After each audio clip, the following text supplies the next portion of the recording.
Hello, and welcome to another episode of Boundless Body Radio. I'm your host, Casey Ruff, and today we're releasing a bonus episode. This is my recent appearance on the That Fitness Couple podcast, hosted by Mike and Corey Beth Lepowski. This episode aired on August 29th, 2023, and was titled Casey Ruff 2 Electric Boogaloo. So I guess I better explain that title, which I did not come up with, but I really like what they did there. We actually hosted Mike and Corey Beth Lepowski on our show. If you're a regular listener, you might remember that. That episode aired on August 21st, 2023, was episode 507 of Boundless Body Radio, titled Pure Physique with That Fitness Couple, Mike and Corey Beth Lepowski. So they ended up taking that episode and they released it as a bonus episode on their main podcast. And we, of course, already had that recording on ours. So be sure to go back and check out that episode 507. It was one of my favorites. These guys are awesome. I'm so glad I came across them. You'll hear in this episode, we jive on a lot of the same things about nutrition and workouts and how we train our clients, how our thinking has evolved on certain things in quite a while. I really love the style of their podcast as well. They do such a great job hosting, both of them asking really great questions and talking to each other as well. So as always, be sure to go follow them on Apple Podcasts and leave them a rating and review. I don't think you'd be disappointed to listen to their show. They do such a great job. You can also follow them on Instagram. I will have all of that in the show notes. And without further ado, here is my recent appearance on the That Fitness Couple podcast.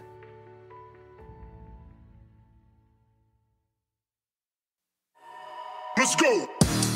The most energetic, fit, and stress-resilient people on the planet practice daily habits to keep their hormones balanced, their gut healthy, and their muscles and mind strong.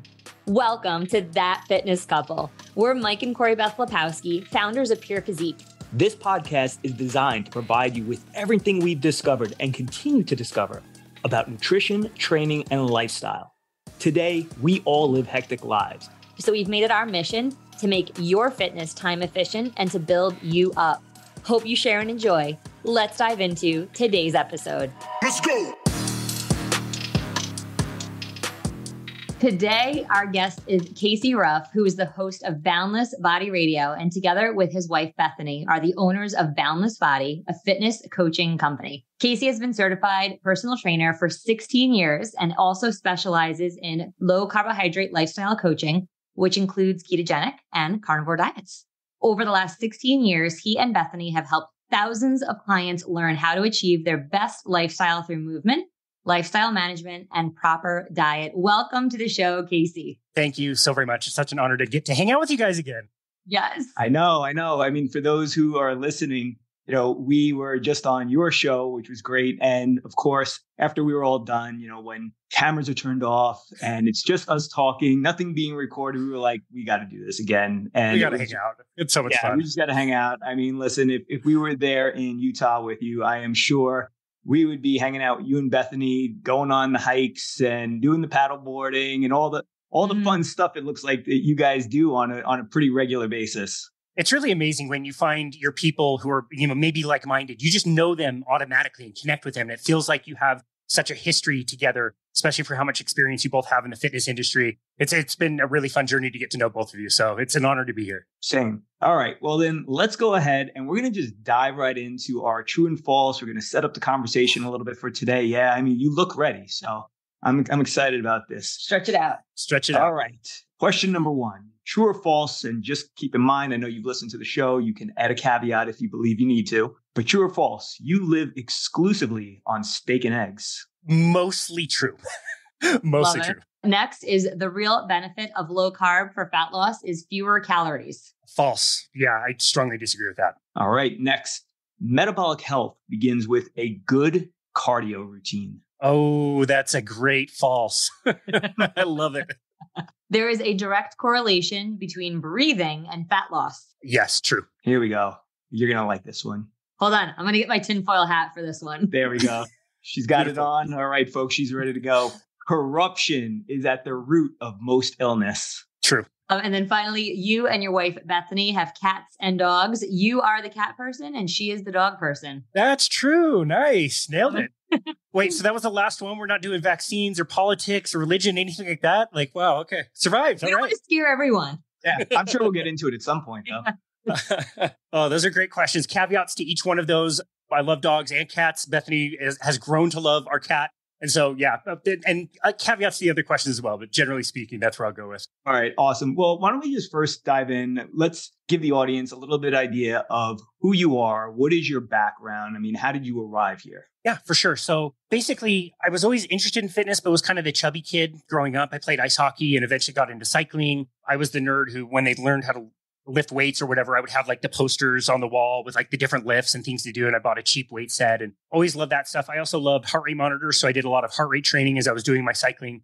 And it was when I was in my early 20s, I was studying architecture, going to school for that. And I joined a big box corporate gym in the off season to do some training for cycling. And I just started watching the personal trainers and thought that, you know, whatever they were doing looked really fun and engaging. And they were showing people different exercises that I knew some of. And they were also using heart rate monitors themselves. They sold them at this big corporation. And so I went into the manager's office and asked what I needed to do to be a personal trainer. He told me what online certification I need to get. So I studied that for a few months, started personal training in March of 2007. Coming onto the staff, I already knew more about heart rate monitors than anybody else that they had on their staff already. So I was, very quickly like programming heart rate monitors and helping people with that kind of thing. And eventually I started getting trained into using what is called a metabolic cart, which is basically a box sitting next to a computer that is hooked up to an umbilical cord that travels up to a mask that somebody wears and basically measures their breathing. And we can do assessments on them.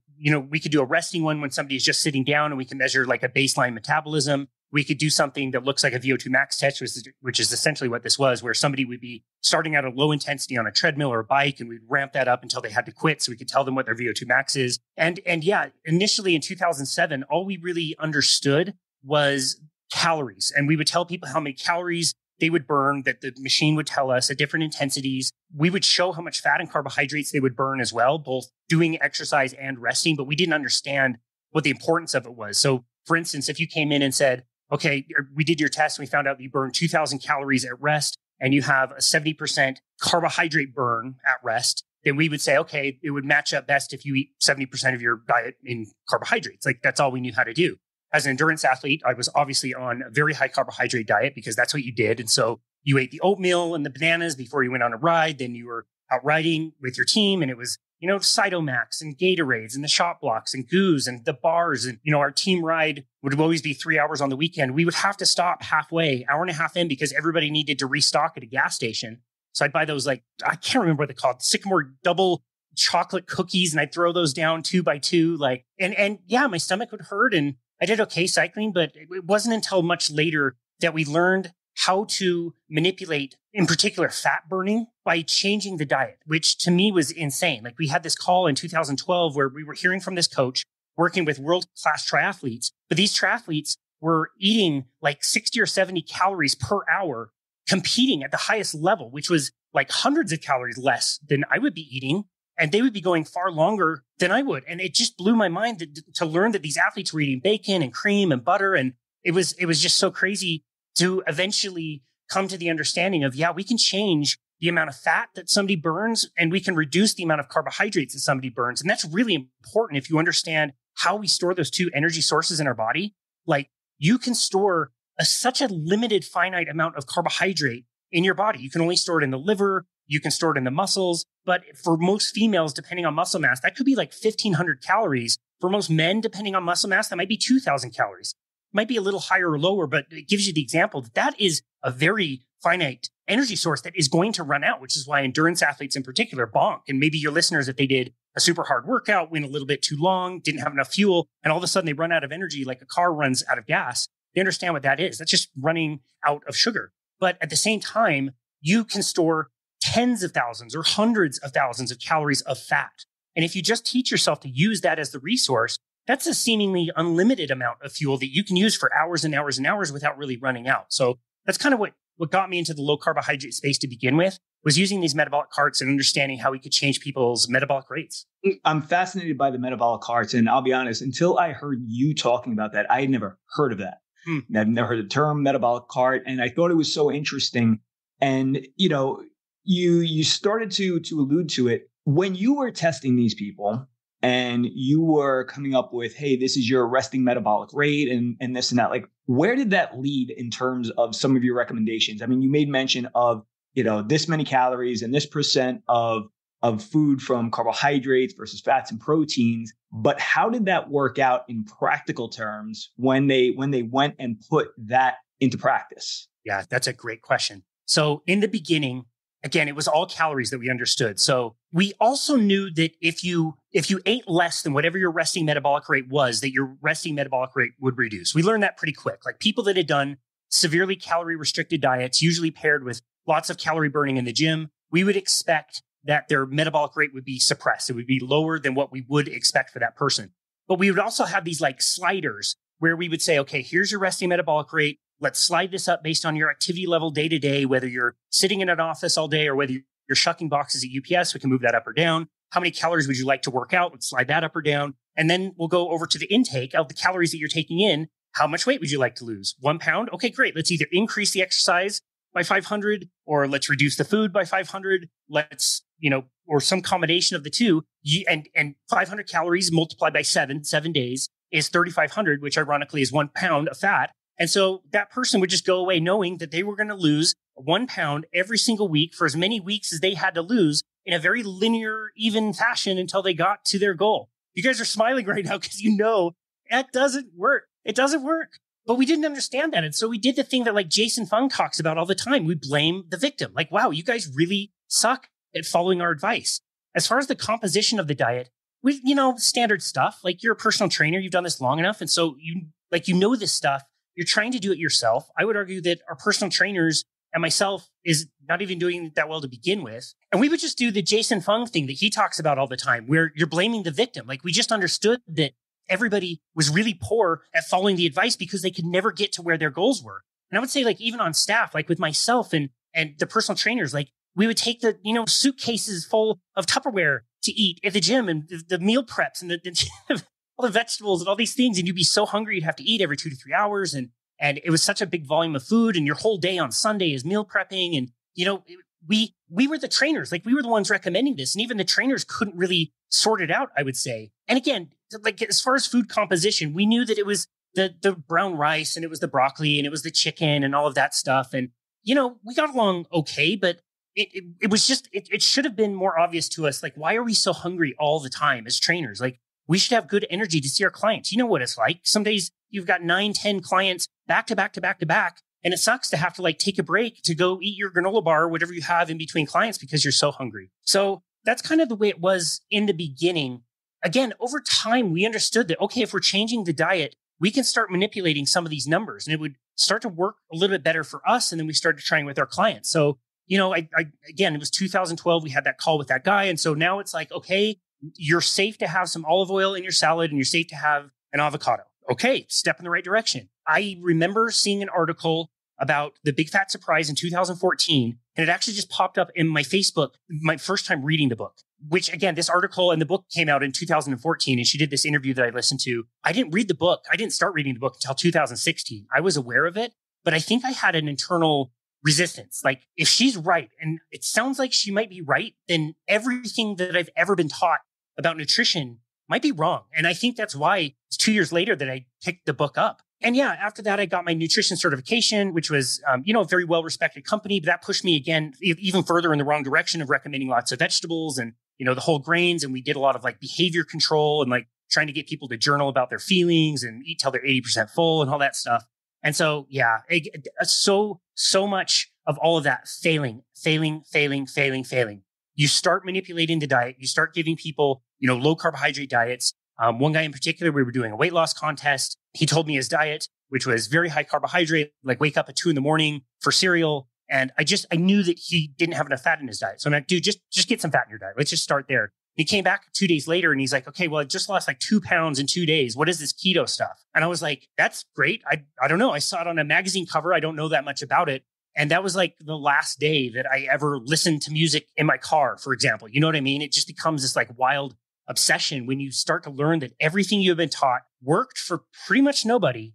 You try the opposite and it works for pretty much everybody. Like it's hard to find people that this doesn't work with. And so it's such a game changer. It made work so much more enjoyable, as you guys will know. I want to go there then, because first of all, we can only agree with everything that you've said with regards to being in that place as a trainer, right? As the professional, And yet you are constantly watching your watch saying, I got to get some food in me. It's time that I eat. And how we live that way, number one, is beyond me. We branded a new word when Mike specifically would feel that way. And we called it hangry, because Mike would just be hangry all the time. Yeah. But it's interesting because, we all have this cognitive dissonance though. And we're sitting there as the professional saying, this can't be. I mean, I even remember the first time I had a client who went and tried intermittent fasting. And this was a guy who struggled with losing body fat for just about the entire time that I'd been working with him. And suddenly within months, he's dropping fat like crazy. And I'm like, what are you doing? And he's telling me it's intermittent fasting. And all I could think is, this guy's an idiot. Like, what's he thinking? Like, this is crazy. But yet he's seeing success. But because I'm the professional, there's no way what he's doing could be the right thing. And so with that being said, what did it take for you to make that shift? I mean, yeah, you started learning some of this. And I mean, I would love to know, though, where did it take you physically in your own journey? Yeah, that's a great question. So we had a lot of success with this weight loss contest that we did. This guy ended up winning the contest. He did really well, lost the 25 pounds. We got recognized for doing that. But the corporation that we were working for would run these every 3 months. So you'd spend 1 month recruiting people, 2 months putting them in. You'd always have sales goals and numbers goals for this program that there was a 15% compliance for. You give people a packet of all the recipes and just a list of food. People are expected to go to the store and buy eggplants and arrowroot powder. And what the hell are you going to do with any of that stuff? So we hated it. And, we did this one and it worked really well. My wife and I are sitting around one Saturday afternoon. We're talking about the next one that's coming up. And we're bumming out about it. We've got to do this stupid thing. And then we were like, why don't we do something different? Why don't we find, if this works so well for this person, why don't we find some low carbohydrate meal plans? I'm fairly confident this is working for me. It helped my cycling. I lost 10 pounds I didn't think I had to lose. My energy was way better. I wasn't eating every few hours. And so we just thought, what if we found some low carbohydrate meal plans? Let's give it to these people and just see how this goes. And we had the benefit of also using a body fat scale. We had the Embody 570, so we could measure exactly what was happening. And so this is not a randomized controlled trial, but we ended up running 6 different of these weight loss contests in this form where we would just give people low carbohydrate meal plans, tell them to pick whatever recipes they wanted, to eat them until they were totally satiated, tell them that their kids could add rice to them or carbohydrates or whatever fruit they like is totally fine, but start with this and let's just see how it goes. And we found that of the 165 people we entered into these 6 contests, we had about 125, I think, weigh out. So our compliance percentage was far higher. It was in the 60s. And the total weight lost in these 125 people was 732 pounds, with 720 pounds coming from fat, validated by this body fat scale. 98% fat loss by telling people to eat delicious meal plans until they were stuffed. It blew my mind, frankly. I thought they would do pretty well, but I didn't think they would do that well. And you have to keep in mind too, everybody had different goals. Some were men, some were women, some were doing yoga, other people were running, other people wanted to gain weight and beef up a little bit. It's just across the board. It just worked so well for people. And the other thing that really shifted the way I looked at all of this was something you said, intermittent fasting. This one broke my brain. It took me a long time to really understand this. So we noticed when people went low carbohydrate or ketogenic that when I was using those metabolic carts, we would see their metabolic rate rise just a little bit. It would at least be a little bit better than it normally would be. And that their fat burn percentage would be higher. So their bodies would naturally be doing what it should be doing, particularly at rest and burning a lot of fat. So we noticed that with keto. But with intermittent fasting, one guy in particular, his metabolic rate should have been 1,950 calories. He does intermittent fasting. He feels really great. He comes in to do this test. It comes back 2,600 calories. So 650 calories higher than what it should have been at a 80 or 85% fat burn. And I'm like, wow, dude, these numbers are awesome. This is really good. So again, if you eat less than what your resting metabolic rate is, you're going to drop your metabolic rate. You need to eat at least 2,600 calories and probably a little bit more since you're so active. And he looked at me and he's like, dude, what? I can't eat that many calories. What do you want me to do? Go back to soda and Twinkies and fast food? That's impossible. I'm so full with way less calories. And I was like, why is the metabolic rate so much higher? Yet he's not eating very many calories. I don't understand what's going on. And it really was the work of Dr. Jason Fung and the obesity code that really taught me that when you fast, your body uses its calories from the stored fat. It finds all of this stored fat and it can just burn it off and burn it away. And your metabolic rate will actually increase and you won't be that hungry. So you'll be eating less, but your metabolic rate will stay super high. You'll be warm and energetic and you'll want to move and tons of that mental clarity. Like it was such a game changer to realize like, no, that fasting might be eating less calories, but it's going to change your metabolic rate positively. So that was really interesting. You start to dig into the research and you see that studies were done by Dr. George Cahill, like back in the 60s, where they fasted people for 40 days. And you see all these graphs of energy usage and how the body shifts from using so much carbohydrate and sugar and needing so much gluconeogenesis to see that like drop and the body doesn't use as much sugar and now it's using ketones as fuel. And it's like, man, if that one chart, if that one study would have made it into my nutrition book, like that changes everything. There's one sentence in my nutrition book, 600 pages, that says anything about ketogenesis. And it says it like it's almost like a swear word. It's so bizarre. It's amazing because it totally, again, validates and backs up what we've seen also with people that they begin intermittent fasting, eating lower carb, maybe going carnivore. And one of the first things that they note is, I'm not hungry. Like I am no longer hungry. But then to see this validated, because since you were using the metabolic cart to show that direct correlation, like this is what somebody's metabolic rate should be based on their current status, but this is what it actually is. And what's so interesting about that is oftentimes we ourselves have been guilty, and I know you have as well, and every trainer and nutritionist has, of taking that approach of just eat less and move more. And we're trying to force people to consume fewer calories. And they're sitting there like, I am dying. Like, what are you doing to me? Is it worth it? And that's always the first question is like, is it really worth it? And that's why people give up. But to take this approach where we're saying, you don't have to eat less. In fact, eat as much as you want, but just eat this type of food. And let's just see what happens to your body. And the fact that your body is smart enough to make that shift, to recognize that, hey, we do have all this stored fat that we could be tapping into and providing all this extra energy. I mean, it's fascinating. And that's why I just love that you actually had that tool available to you to see that correlation, because, you know, who knows if you actually would have bought in completely if you didn't see the data itself. It would have been much, much harder for sure. And I was a slow learner. Like, again, I started working on this in 2007. So it took me a long time to get to, low carbohydrate, ketogenic, and eventually carnivore diets. But yeah, you're right. I was very fortunate to have that tool to be able to validate and see not only subjectively that it was working for people, but objectively we're getting numbers back that we shouldn't be getting these numbers back. Like this is a total game changer. So different. And what I love about it is the total switch. It's like I almost have more respect for people that are able to be one way and very maybe confident in that way. And then to be able to open their mind and change to a different way. I mean, you did it. We've done it. And now that first question we asked that you, for the most part, live on steak and eggs. I got a 2-part question for you. The first is, what is that like? And the second is, how different is that from what you were eating in terms of food previously? 2 really great questions. The first one is, it's awesome. It's great. I love it. So yeah, I had never luckily been sucked into the vegan vegetarian message. I've had a lot of plants in my diet, and I was definitely doing those oxalate bomb smoothings in the morning for a long, long time. But I did have meat. I did have red meat. I did understand at that point that was part of a good, healthy diet. And so I wasn't shunning that stuff, but it was coming up to be, well, I guess it was 2018 where I heard the Joe Rogan with Dr. Sean Baker. I turned it off halfway through when he was talking about carnivore diets and he didn't believe in doing tons of blood work. We were selling blood work at the time. I thought it was absolutely nuts that somebody would eat only meat and not care what their cholesterol was. Like, I thought that was insane. I turned it off. It literally, it was like 2022 until I went back and actually listened to the whole thing, even though I've worked for his company doing carnivore coaching and I've hosted him on our podcast and everything. So yeah, I thought it was preposterous, but then I started to hear more from people like Paul Saladino and all these other people that were kind of in the scene of carnivore.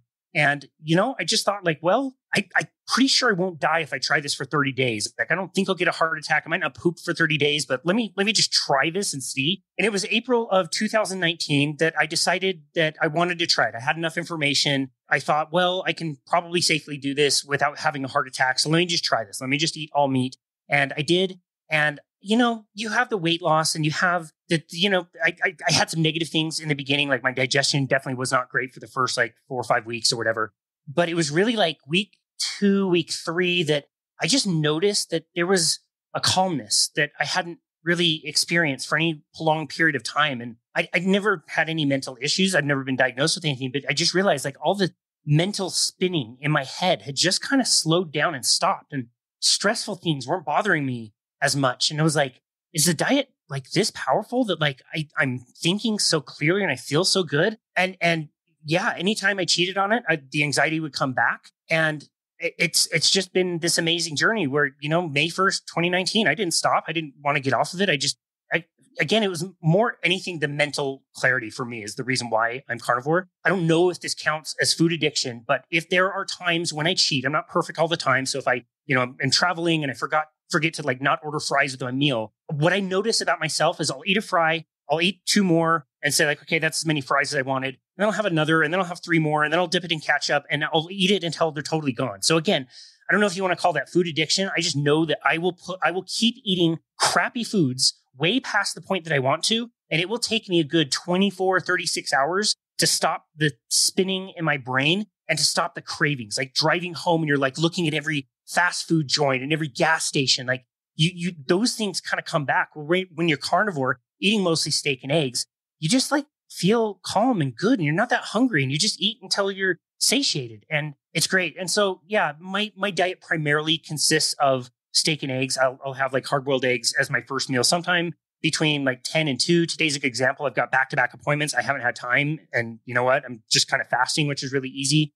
At dinner, I'll just kind of do whatever sounds good, which again is usually some form of steak, whether it's fattier or leaner. I tell people they can mix in whatever types of animal foods that they like when they do the diet. I think your body really tells you intuitively like, hey, salmon sounds good today, or hey, chicken sounds good today. And so people can kind of mix those things in. But I do believe the foundation of a good, strong carnivore diet would be red meat and eggs if people can tolerate it. Like, I just want to honor you and like, thank you for being so authentic about that. I came from a special ed teaching background. And when I saw in New York State what the state provided breakfast was for kids with low income, it was animal crackers and apple juice. And I'm watching my kids misbehave. And no one put 2 and 2 together that they had just fed these kids a steady stream of like 50 grams of pure sugar and they're misbehaving. This is not about me at all because I want to honor what you said, but I'm like, it just occurred to me what happened the other night. And I'm just going to be real with our listeners and you and my husband sitting here. But we had an all-day meeting. I was just feeling really burnt out. And Mike came in to do a podcast interview and the kids decided they wanted some snacks. Now, I've been carnivore for like 8 months straight. And I was like, oh, wow, that ice cream looks so good. So I took a tablespoon, but it wasn't a tablespoon of ice cream. It was like 6 tablespoons, like all stacked on the tablespoon. I happened to walk in and actually see it. And I saw as you sheepishly tried to like maneuver it so that I did not see I was like, as much ice cream as exactly. It looked something like that. But then what's crazy is just like our kids and our students, what did I want after that? Well, they had some popcorners out there and I was like, oh, I'll just like have 3, and in my head, I'm like, what am I doing? Now, the craziest part was not even that. It's first of all, it opens up the floodgates, but you don't realize what that does to you mentally. And when Mike came out of the office in the kitchen, I snapped at him about something and I'm not a snapper. And he said something back and I snapped again. And then he was quiet and I got annoyed. And he comes out with, I went in the office and I came out to a totally different person. And I was like, oh my gosh, he's right. But you just saying that right now, that's exactly what happened. But how many people, Casey, walk around like that all the time and don't even realize it? I just want to thank you for sharing that because I really hope that gives people like a big aha that your food does equal your mood. That's so well said. And I appreciate the kind words and would say the same thing to you for being so open and honest. Yeah, it sucks. People don't realize ketosis, not the keto diet. Ketosis is our birthright. It is how we evolved. It is what we deserve to be in 24 hours of the day. I was just marveling the other day. So this is not an advertisement to come to Utah, by the way, for your listeners. Like, Utah sucks. Don't come to Utah. Nothing to see here. The hiking site.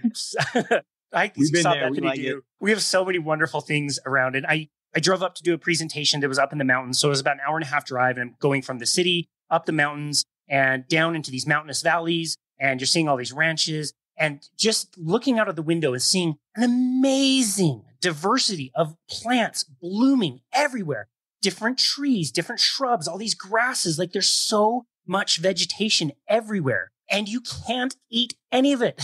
There's no food. There's no food on that entire landscape. Yet some ranchers figured out how to treat cows really well and eat that food. And we can take a cow, one life, as it's been building up topsoil and helping sequester carbon. And that would give us perfect protein and fat food that would feed a family for 6 months. Like, you have to think logically about this stuff. And so, like, ketosis is where we would have been throughout our entire evolution.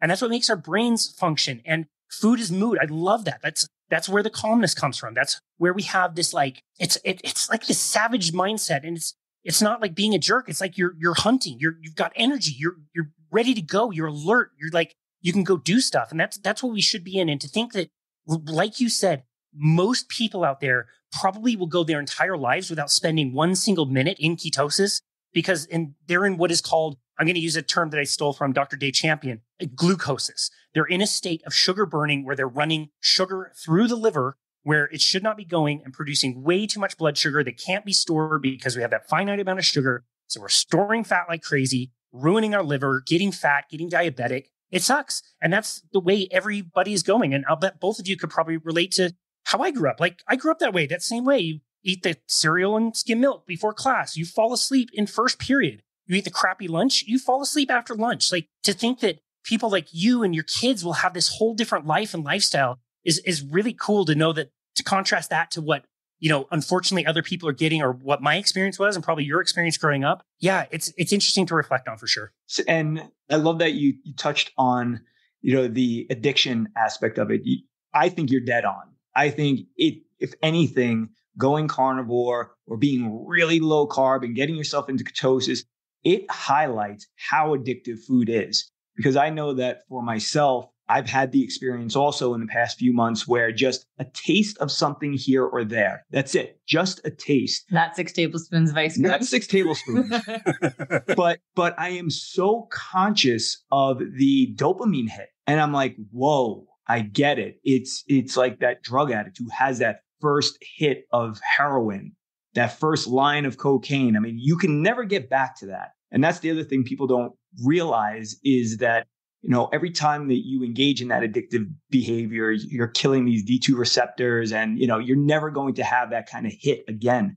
But it's just interesting that when you are so clean for so long, when you stay away from those things for a long time, you have that aha moment like, oh, I could see how I could start going backwards again if I wasn't just so conscious about it. So there's that. I want to touch on something. We all laughed about it, and Corey Beth had tossed on her tinfoil hat when we brought up the question around corruption and illness. And I've heard you talk about this before in the past. So, why don't you give our listeners an idea of like how you feel about the way the system is set up right now? Yeah, that's a great question. This is one that if I would have put a caveat on this one, it would have been that I don't think in the beginning it was supposed to be that way. I think it developed into that. And I'll use an example, something that Nina Teichels told me on our most recent interview. Look around your city. Look around. What are the nicest, best, newest buildings? It is a cancer center. It is a dialysis center. It is the newest add-on to the hospital. Like it isn't health food stores. It is healthcare. And it is, the pharmaceutical industry. And I really believe that, like, if you stop listening to the advice, you stop eating the standard American diet, which is the fad, you start eating a more carnivorous diet, which is our species appropriate diet, is not a fad. I really believe that you're just kind of off the grid. Like, I don't go to the doctor. I can't remember the last time I went to the dentist. Like, I buy eggs, which are not expensive, or a few bucks a day. My steak is not that expensive. I only eat 2 meals a day anyway. Like, I'm not in the system. I'm not on pills. I'm not on procedures. Like, I don't have any of that. So nobody's making money. Nobody's profiting on me. And I think that's what some of these industries have kind of morphed into. Once we started agriculture maybe 10 to 12,000 years ago, and that was a really slow kind of gradual change in our life and lifestyles and our diet. More recently, like 200 years ago, we started refining sugar and shipping it all over the place where it was exceedingly rare and very expensive, became a lot cheaper. And then, in the last 150 years, we started taking the surplus product that we had, seeds from cotton, which were spoiling and going rancid. So they tried to figure out like whether we were going to use this for like wax or candles or whatever. We started making it into fake margarine, which was Crisco, which stands for crystallized cottonseed. Now we changed our diet drastically. Refined grains, refined sugar, seed oils. And all of a sudden, we start having health issues. Heart attacks go on the rise like crazy through the 50s. We can't figure out what it is, but we start cutting people open and we see cholesterol and we go, boom, there we go. That's exactly what the problem is. Like, we need to reduce our saturated fat and cholesterol. And nobody stopped to question, like, wait a second, why do heart attacks only happen in arteries and not in veins if cholesterol is traveling around the body on both sides? Like, that makes no sense. Or why is it that our body makes cholesterol to begin with, way more than you could ever eat anyway? Why would it make it if it was just going to kill us anyway? But, once these ideas took hold and we had this like supposed answer, we just started to kind of run with it. Governments got involved and started making recommendations. The American Heart Association in 1961 kind of started their recommendations with Dr. Ansel Keys getting involved. And people started making money. People started making money on the problems that came from that. I think that's where the corruption lies. The food industry, the medical industry, the pharmaceuticals, I believe all would collapse if people started eating more of this way. And, just one of the most chilling episodes of my podcast had the title, Cancer is a Revenue-Creating Disease, with Dr. Thomas Seyfried. Think about that. Cancer is a revenue-creating disease. How are we going to get rid of our treatments of cancer if they create revenue? Like, he's asking like entrepreneurs to come up for a way to like monetize a carnivore or low carbohydrate diet to treat cancer because we know it works. It just doesn't make anybody any money. So nobody's going to be talking about it. And so that's where I think the corruption is. I think food companies know. I think people in the medical system know. I think pharmaceutical companies, I think they know. I think people know that there's this subset of people that are coming up and feeling better and not using their products. And I think it scares them to death. So that's where I think the corruption is. And it's terrible because it's money in exchange for human suffering. It's terrible. I mean, and I think what makes it more obvious is when you paying these lobbyists like hundreds of thousands of dollars to do these jobs and to pump hundreds of thousands, if not millions of dollars into different politicians and political campaigns. And all of a sudden you start to see like you just follow the money. Yeah. That's all you need to do. And fortunately, like Dr. Siegfried pointed out, like unless you're putting carnivore in a pill, there's no way to benefit. I mean, maybe the pill that needs to be sold is one that gets people hooked on carnivore. Like if I take this, I just have this deep desire to eat more meat. And if we did that, then and maybe that's the answer. I don't know. I mean, I am an entrepreneur at heart, so I might have to explore that one after the show. Do it. I love it. There's so many ways to go here. And like, I do just want to hone in on that for one more moment. And I think the saddest thing is seeing a lot of these adult diseases seep into childhood, and that personally is where I'm so passionate. So I do believe that, you said before we got on this episode, we were just, bantering back and forth. You said that this next generation, like you have a lot of hope in them. We have a lot of hope in this next generation, because they are savvy. They do get it. They are smart. They're kind of picking up on things. And so I do think that there is great hope. And that's why I think this interview, with you, Casey, and so many other people that are doing this good work, we're not making any money off of this. It's like when people are not enough, at least. They're like, exactly. You want me to eat steak?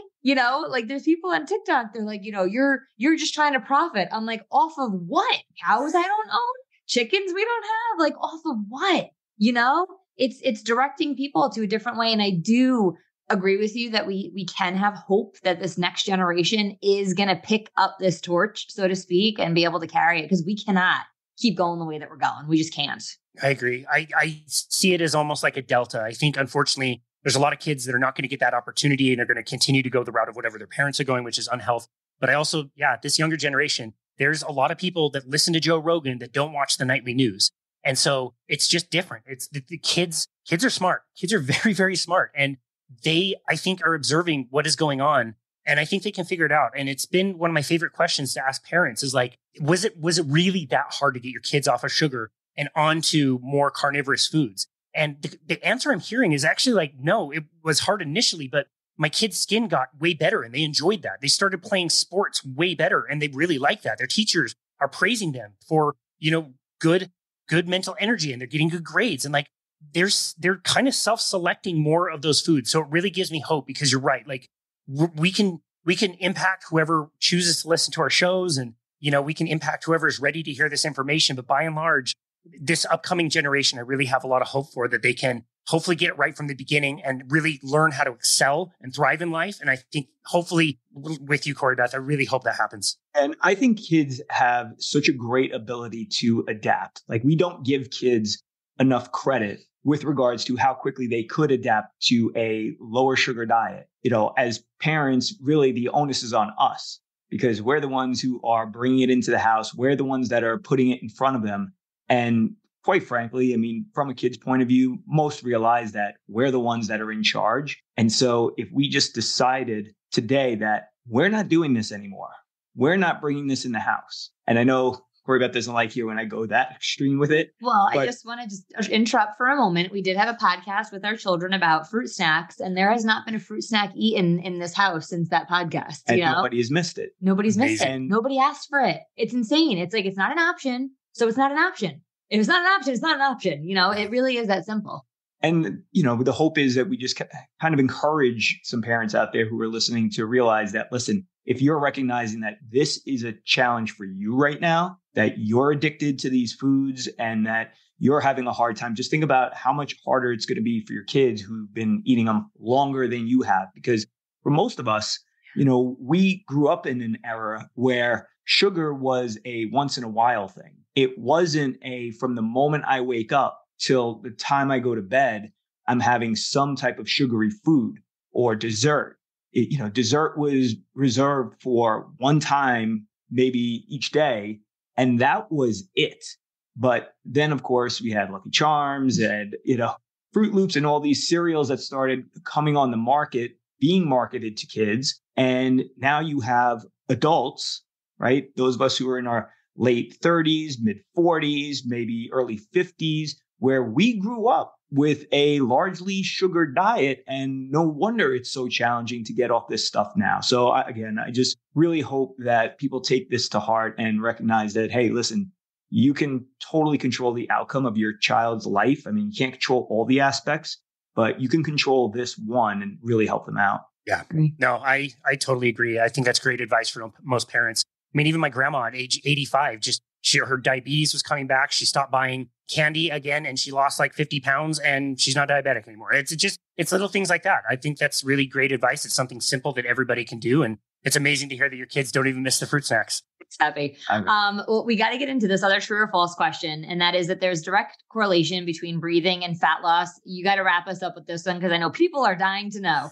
Breathing and fat loss. Well, I guess I can take this two ways and say that the metabolic cart was the way we were measuring breathing to determine somebody's fat burning. And so literally the way that you lose fat is largely exhaling it. And so that's how we were able to even measure that. So I think it's related in that way. And I do also think that learning how to properly breathe and do nasal breathing is a wonderful way to teach your body to be in a more parasympathetic state when it needs to be. And that alone puts you in a better fat burning state where it should be. And so I was really encouraged to see, it was, I guess, like the top tennis player in the world was warming up the other day and she had a piece of mouth tape on for either her warm up or her training. And it's like, wow, that's awesome. The message is getting out there that people need to learn how to breathe in a certain way. So I really do believe that. And I do believe it can be a powerful tool to kind of reset stress and whatever technique it is, whether you're doing timed breathing or whatever, just really understanding and appreciating the power of breathing in and out through your mouth, through your nose and not through your mouth. I do think it can help with fat burning. I think that's an objective thing to say. And there's some people that are doing wonderful work in the space of breathing, like Patrick McEwen, who's writing about these kinds of things. And so, yeah, in both of those contexts, I say that breathing properly and fat burning, I think, go hand in hand. Love that. Well, gosh, Casey, it was such an absolute pleasure having you. I kind of feel like we got to do this again. So I'm sure we're not done. We're not done. We got to get that set up. You're convinced us to come back to Utah. We're going to come and visit with the kids. Sans fruit snacks. We're going to go paddleboarding, have a great time. That sounds great. You guys are welcome. Not everybody else. Thanks. Lastly, we're going to drop all your information in the show notes. What is the best way for people to find you? Well, thank you very much. It's so great to hang out with you both. And it's such a great conversation. I don't know how you two pull off like hosting as well as you do back and forth. You do a great job. Corey Beth, I'm so glad that you published the last 2 episodes that you did that talked about the 5 questions, the heaven and the hell. I'd heard you do that on another podcast. I really appreciated that you put it on your own. I think that's really important. It's actually changed the way I've done consultations in the last few days. So yeah, it's really made an impact. So thank you very much. The easiest place to find us is our website, which is myboundlessbody.com. The very first thing people will see is a book now button, which basically just takes you to a page where you can book a complimentary 30-minute session with us. We can chat about anything, nutrition, carnivore diets, exercise, any of that stuff is totally fine. We love to just meet people from all over the place. And it's been a fun journey to start our business and kind of go out on our own. So we have other social media stuff, but you can find all of that and the podcast at our website. Again, myboundlessbody.com. All right. Well, we will be linking to all of it. Casey, this was awesome. Thank you once again. And we'll be connecting again very shortly. Hey guys, thanks for joining us. We're trying to do our part to build people up and take the overwhelm and confusion out of exercise and nutrition so people and their families can live fuller lives. We've got an entirely free coaching course for you over at purephysique.com. So head over and share it with your friends. And because we do the show entirely free and without sponsors, we'd super appreciate it if you would leave us a 5-star review, share this podcast with friends and on social, and be sure to tag us. We'd love to know what you discovered today and how this information impacts you. Let's go!